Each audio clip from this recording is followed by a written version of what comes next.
YouTube? Welcome back to the channel, guys. As you guys probably already saw from the thumbnail, we finally got all the suspension parts back from coating for the Cr250. Like I mentioned in the previous video, we got the fork tubes and the shock body Cerakoted. We ended up getting them Cerakoted in a burnt bronze, and I think they turned out great, man. The guy that I get my coatings done by, he always does an awesome job. Shout out to him. His company is CNL Fabrication. If you guys are in the Northern Panhandle area,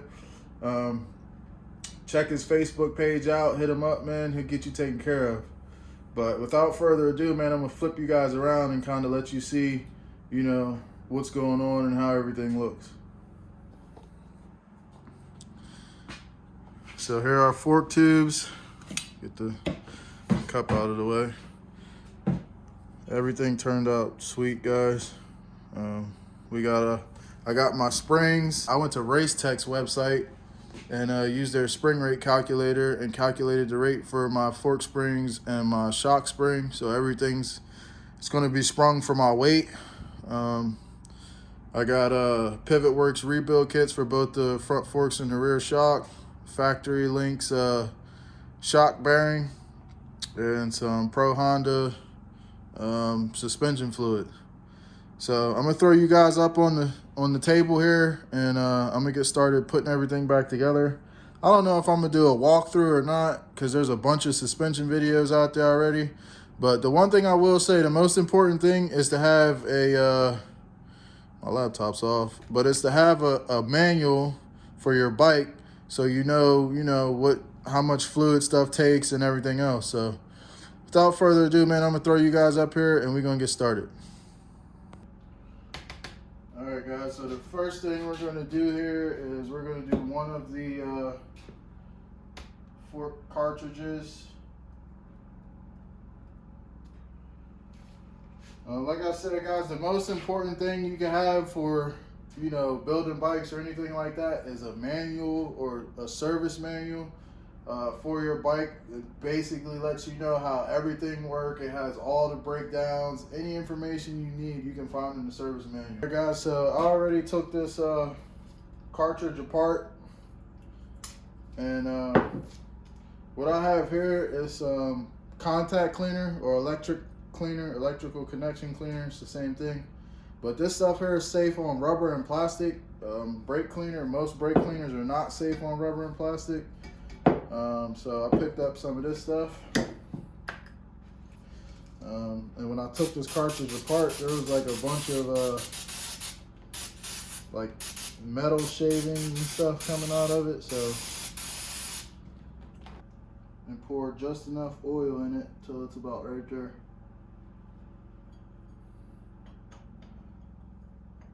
Then you can push your cartridge back in.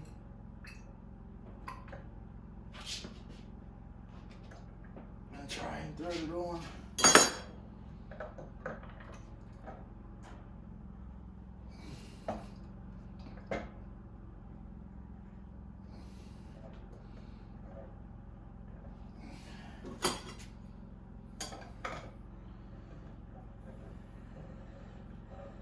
Thread this on.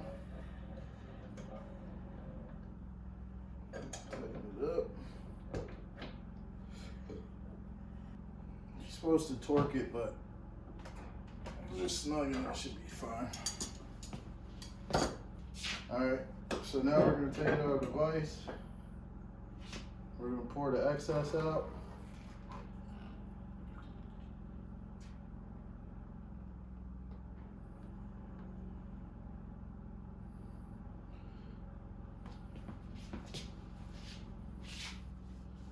Wipe it off real quick.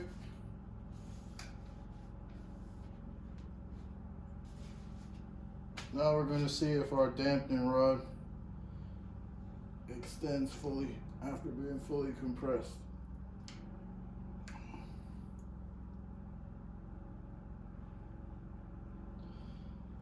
And it does.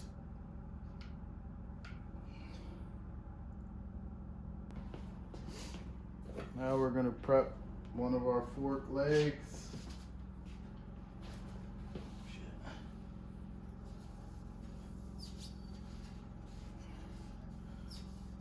Take some of our contacts in there. Just clean it. Make sure it's nice and clean. Now that we got the fork tube clean, we're gonna put all the seals on. I'm gonna show you guys a little trick. Well, I thought I was gonna show you guys a little trick. You can just use a plastic bag to cover up this edge here. That'll cut the seal. So what I'm gonna do is I'm gonna lube this up with a little bit of fork oil. So the first thing that goes on is our dust seal. And we'll get it to go around here.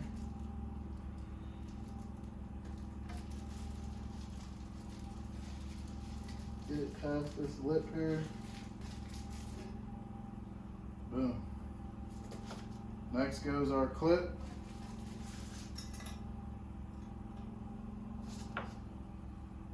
Then goes our oil seal.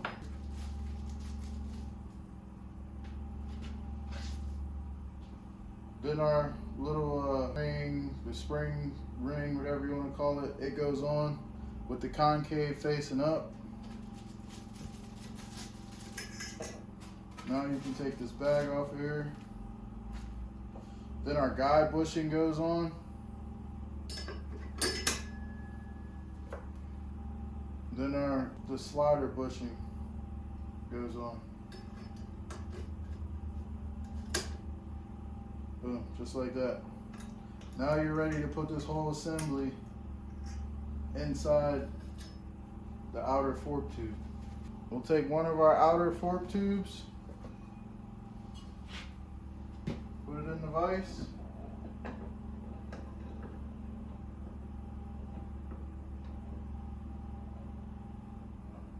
We're gonna just ever so slightly clamp it down in there.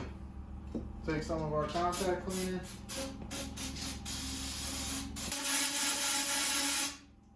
Blow it out. Bought one. It's a seal driver from Tusk. Comes in handy. Coat this bushing, coat the seal.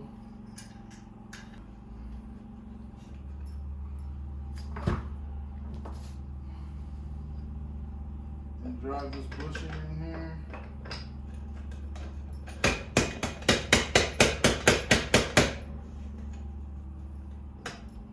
Like so.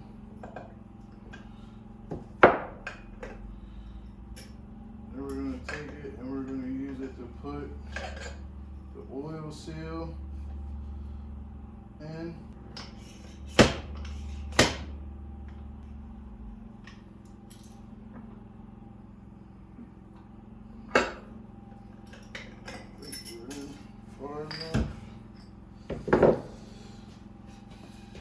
Now we're going to put our ring in. You guys want to make sure that this seats. So take a screwdriver, push it down in there until you hear it click. Check with your eyes all the way around, make sure it's seated. Now we're going to put our dust seal on. And this just basically presses in.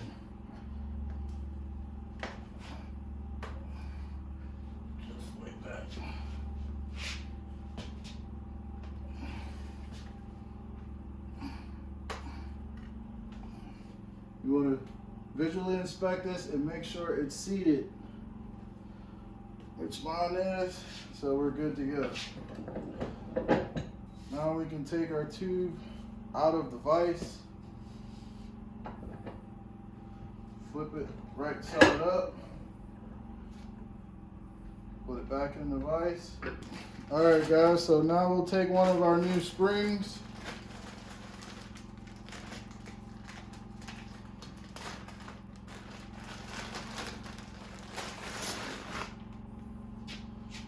Drop it in there.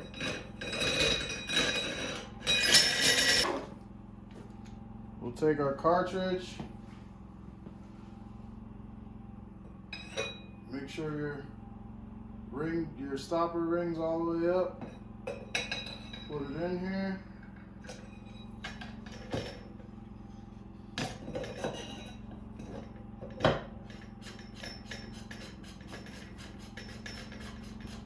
it on a little bit.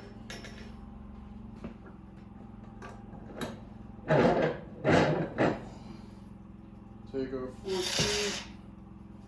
flip it back over.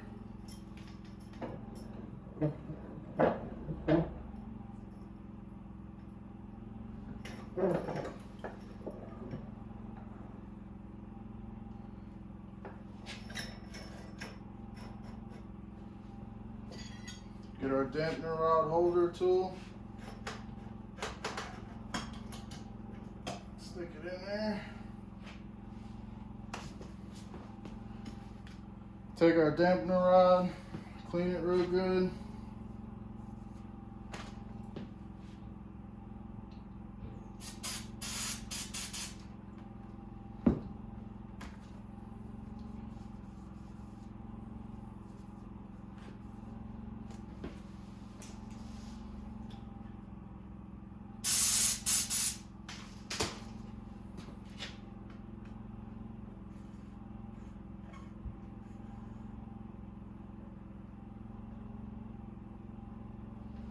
Guys, we got this all cleaned up and a new O-ring on it. So now we're going to take it and we're going to put it on here.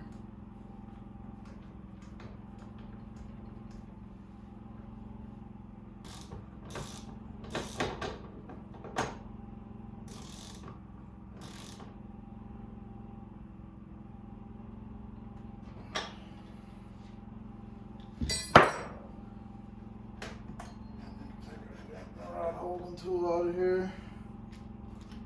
Set it to 51 foot-pounds.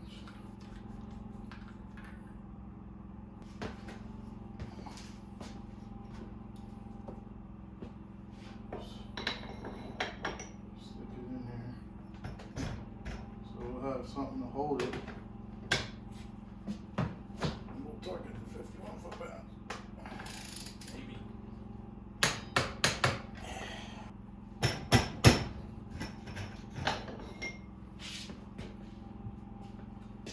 Now that that's done, flip it back over.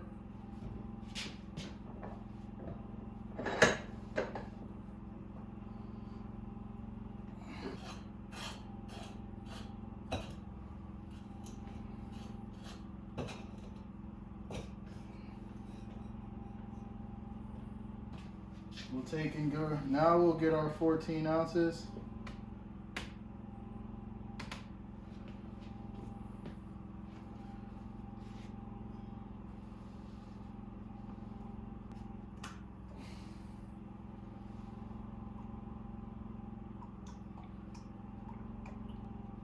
Pour 14 ounces in here.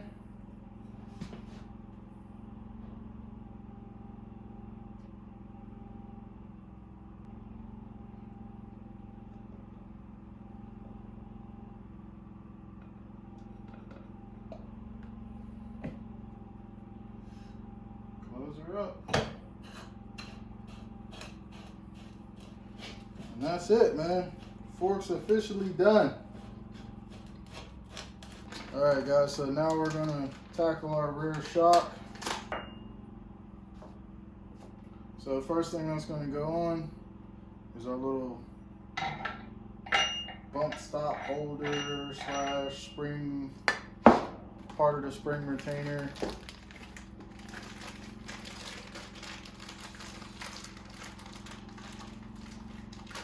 And we're going to throw our bump stop on.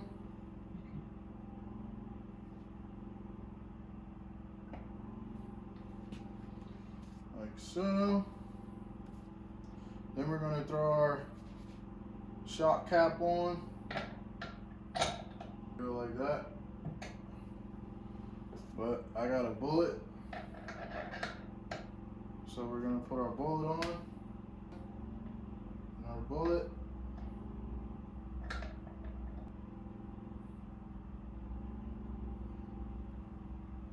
We're going to put it on.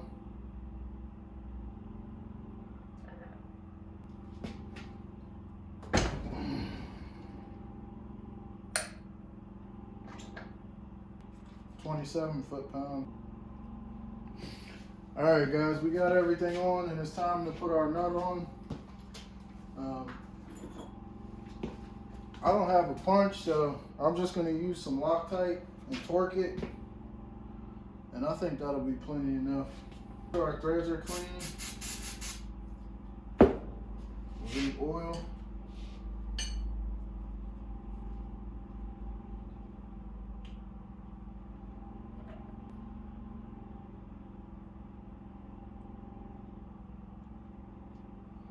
Put it on our nut.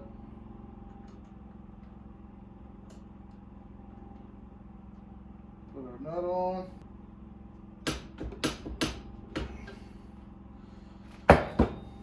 We're gonna throw some shock oil on this bushing and around this O-ring.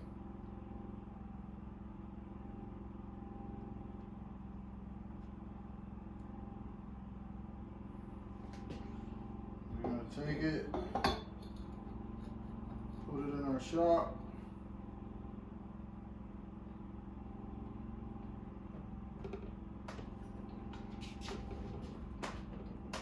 Work it back and forth till it slides in there.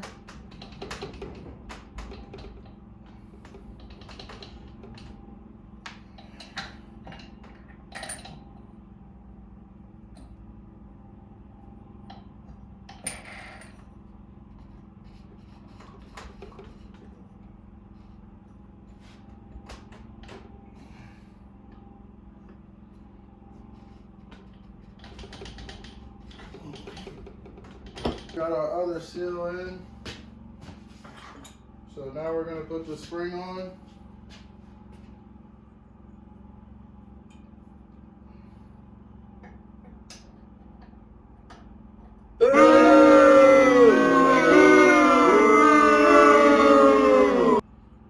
Shit, maybe we're not going to put the spring on.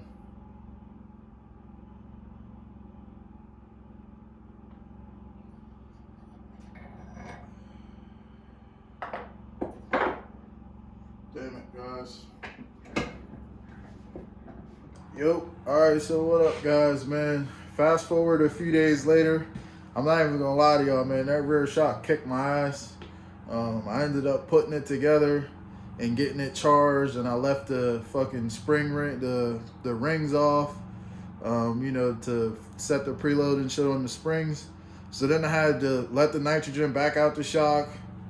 I took the bottom part, like the little foot of the shock off, and was able to slide everything back on, put it back together, but then I had to go get nitrogen put back in it. So I didn't record too much after that because I was frustrated, but we got it all done. I'll flip you guys around so you can check it out. So here we go, man. Put the little Showa stickers on there. It don't look half bad.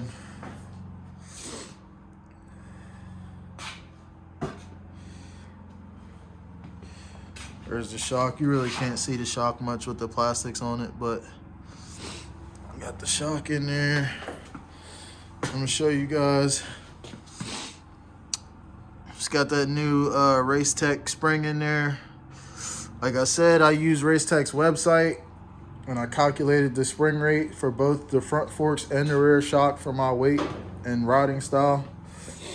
And that's pretty much it, guys. It was a basic rebuild. It was a basic rebuild and just respring, you know, to better suit me or whatever, because the stock springs are way too soft for me, for my weight. I'm a fat ass. So I had to put a little bit stiffer springs on there. So far it feels good. I haven't rode it yet, but just like sitting on it and bouncing around on it, man, it feels good. So hopefully I can get out on it this weekend and you know, see how it compares to the stock springs. I think that's gonna be pretty much it for this video, guys. But before we go, man, I think I'm gonna give you guys a cold start. So it's been a while since this bike has been running or whatever, so I'm gonna put the camera behind it and we're gonna get a cold start. All right, guys, so I said I was gonna give you guys an update on the 125, and there it is, man. all in pieces. There's some pieces here. There's some pieces in there. And there's some pieces in here. There's all the remnants of the crankcase bearings. Here's the cylinder. Cylinder needs to be fixed, or I need to get a new one. I'm not sure what I'm gonna do yet. But if you guys can see that right there, the bridge is cracked. If it'll focus. Yep, right there. Everything else is pretty good in here. It's just that bridge cracked, which sucks. So I might send this out and do the 134 like I did on my last one. I'm getting ready to take all of this stuff to my coder because he has a vapor blaster. I have him coat a lot of this and vapor blast a lot of this. I'm still trying to figure out what I'm gonna do with the frame. I don't know if I'm gonna get all that coated too. Clean it up the best I can and throw it all back together. I guess we'll find that out on the reveal or assembly video or whatever. So yeah, man, that's basically it for the 125. Hoping I can get started on it soon. And should be a nice little, fun little project, something to put together when it gets cold outside, pretty much.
Peace.